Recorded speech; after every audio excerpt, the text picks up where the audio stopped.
Was there a defining moment for you that Yeah. caused you to make this big shift?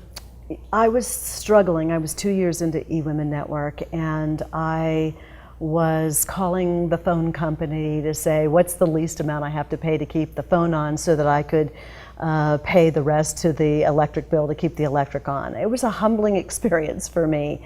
And I really remember being on the phone. My mother had called me. She still lived in Ohio.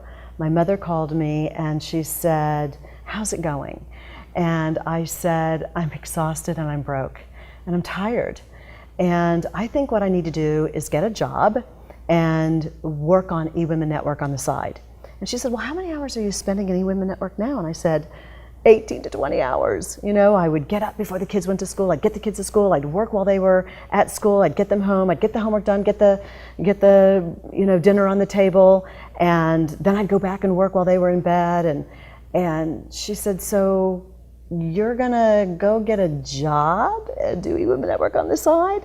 And she said, and by the way, Sandra, for the salary you want, it's not a job, it's a career. It's about a bonus 20 hours on the 40 to be able to pull that off. And I said, you're right. And I said, I don't know, Mom, maybe I just need to quit. And this will get me teary-eyed.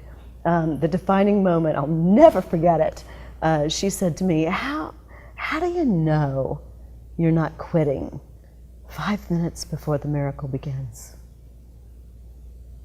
And I remember going, I don't know. And then she said, well then, honey, you can't quit. She said, I'm not saying don't quit.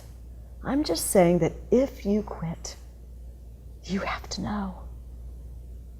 Because if you don't know, you'll spend the rest of your life wondering, what if? And I said, well then, Mom, what do I do? And she said, honey, I don't know. But I know one thing. I raised a daughter smart enough to figure it out. And she gave me a moment of belief that I could go find it. And I hired a coach. And it changed my